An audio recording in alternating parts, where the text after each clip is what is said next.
Hi friends, എല്ലാവർക്കും R4 എസ്റ്റേക്കിലേക്ക് സ്വാഗതം.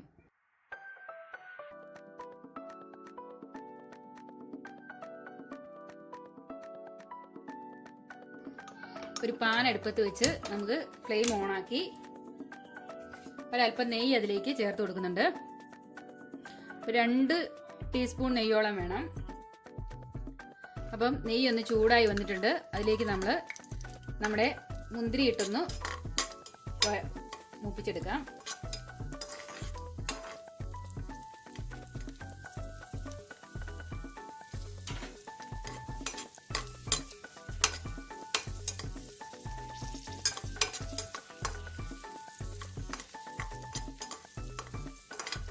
അപ്പം ഈ മുന്തിരി കോരിയെടുക്കാം.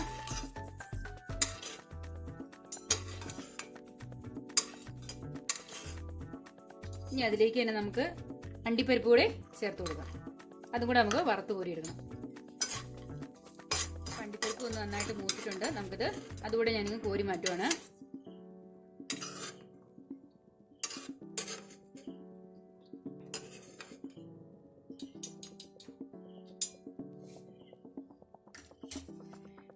ഇനി നമുക്കിതിലേക്ക് 1 കപ്പ് തേങ്ങ തിരുമ്മിയത് ചേർത്ത് കൊടുക്കുന്നുണ്ട്. ഈ നെയ്യിലേക്ക് തന്നെയാണ് ചേർത്ത് കൊടുക്കുന്നത്. എന്നിട്ടത് ഒരു ലോ ഫ്ലെയിമിലിട്ട് നമുക്കൊന്ന് ചൂടാക്കി ഒന്ന് വഴറ്റിയെടുക്കാം. ഇനി നമുക്കിതിലേക്ക് 1 കപ്പ് പഞ്ചസാര ഞാൻ ചേർത്ത് കൊടുക്കുന്നുണ്ട്.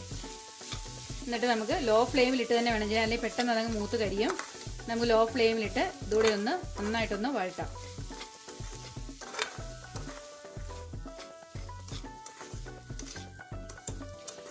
ഇപ്പം ആ പഞ്ചസാരയും ഒക്കെ ഒന്ന് ഉരുകി തേങ്ങാടി അവർക്ക് ഒരു ഗോൾഡൻ നിറമൊക്കെ ആയി തുടങ്ങിയിട്ടുണ്ട്. ഇനി നമുക്കിതിലേക്ക് നമ്മൾ അരിഞ്ഞു വെച്ചിരിക്കുന്ന ബീട്രൂട്ട് എത്രയും പൊടിയായിട്ട് അരിയാവോ അത്രയും പൊടിയായിട്ട് അരിയണം, നല്ലതാണ്. ഞാൻ ആ 1 കപ്പ് ബീട്രൂട്ട് ഇതിലേക്ക് ചേർത്ത് കൊടുക്കുകയാണ്. ഇനി ഇത് നമുക്ക് നന്നായിട്ട് വഴറ്റി എടുക്കണം.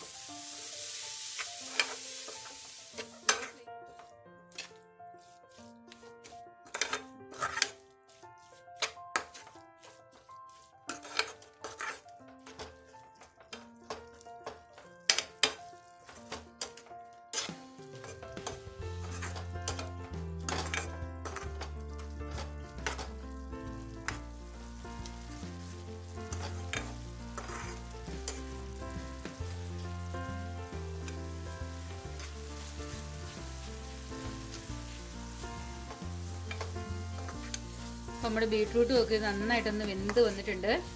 ഇനി നമുക്കിതിലേക്ക് ഒരു 2 കഷ്ണം ഏലക്ക പൊടിച്ചത്, പഞ്ചസാര ചേർത്ത് പൊടിച്ചാണ്, അപ്പം അതുകൂടെ ചേർത്ത് കൊടുക്കുന്നുണ്ട്.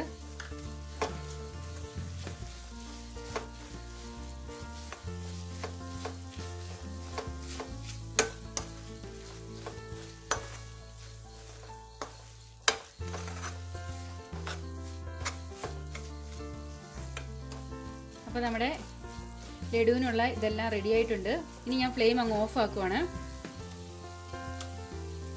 ഫ്ലെയിം ഓഫ് ആക്കിയ ശേഷം ഞാനിതിലേക്ക് 1 കപ്പ് ബ്രെഡ് പൊടി ചേർത്ത് കൊടുക്കുകയാണ്. നിർബന്ധമൊന്നുമില്ല, വേണ്ടവർക്ക് മാത്രം ചേർത്താൽ മതി. ബ്രെഡ് പൊടി ചേർക്കാതെ നമുക്കിത് ഉരുട്ടിയെടുക്കാനാണ്. ഞാനൊരല്പം ബ്രെഡ് പൊടി ചേർത്തിട്ടുണ്ട്. ഇനി ബ്രെഡ് പൊടിക്ക് പകരം വേണമെങ്കിൽ നമുക്ക് റവയാണെങ്കിലും വേണമെങ്കിൽ ഇതിൽ ചേർക്കാവുന്നതാണ്. റവ ചേർക്കുമ്പോൾ എപ്പോഴും വറുത്ത റവ മാത്രം നമ്മൾ ചേർക്കുക.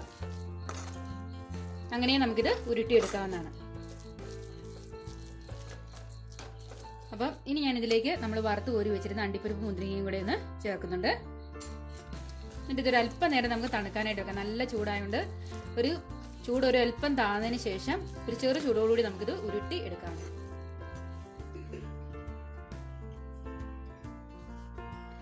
അപ്പം ഇത് ഏകദേശം ഒന്ന് ചെറുതായിട്ട് ചൂടാറിയിട്ടുണ്ട്. ഇനി നമുക്കിത് ഉരുട്ടിയെടുക്കണം. ഇതുപോലെ കുറേശ്ശെ എടുത്ത് ഞാൻ ഉരുട്ടിയെടുക്കുവാണ്. കണ്ടില്ല, നന്നായിട്ട് നമുക്ക് ഉരുട്ടിയെടുക്കാനായിട്ട് കിട്ടും. ഇനി അതിലേക്കൊരു അണ്ടിപ്പരിപ്പൊക്കെ ഇങ്ങനെ വെച്ച് നമുക്ക് ഭംഗിയായിട്ട് നമുക്ക് ഉരുട്ടിയെടുക്കാൻ ഇതുപോലെ. അപ്പോൾ ഇതുപോലെ ഞാൻ ഇതെല്ലാം ഒന്ന് ഉരുട്ടി റെഡിയാക്കി എടുക്കട്ടെ. ചെറിയ ചൂടോടുകൂടി തന്നെ ഉരുട്ടണം, എന്നാലേ ഇത് നമുക്ക് ശരിക്കും ആ ഷേപ്പിൽ അങ്ങനെ ആയി കിട്ടുള്ളൂ. ഇപ്പം ആ ബീട്രൂട്ടിൻ്റെ ആ മണമൊന്നുമില്ല കേട്ടോ. നല്ലൊരു നെയ്യുടെയും ഏലക്കാടിയും ഒക്കെ ടേസ്റ്റ്, നല്ലൊരു മണം വന്നിട്ട് നല്ലൊരു സൂപ്പർ ഫീൽ തോന്നുന്നുണ്ട്. അപ്പോൾ ഇതുപോലെ എല്ലാം നമുക്കൊന്ന് ഉരുട്ടി എടുക്കാം.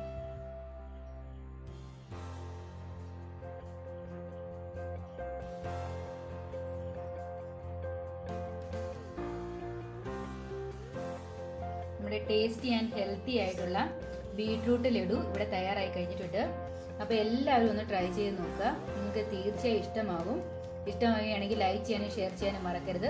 ഒപ്പം നമ്മുടെ ചാനൽ ഇതുവരെ സബ്സ്ക്രൈബ് ചെയ്തിട്ടില്ലാത്തവരുണ്ടെങ്കിൽ ചാനൽ ഒന്ന് സബ്സ്ക്രൈബ് ചെയ്യുകയും കൂട്ടത്തിൽ ആ ബെൽ ബട്ടൺ കൂടി ഒന്ന് അമർത്തുകയാണെങ്കിൽ ഞങ്ങൾ പുതിയ പുതിയ വീഡിയോസ് അപ്ലോഡ് ചെയ്യുമ്പോൾ നിങ്ങൾക്ക് നോട്ടിഫിക്കേഷൻസ് ലഭിക്കുന്നതുമാണ്.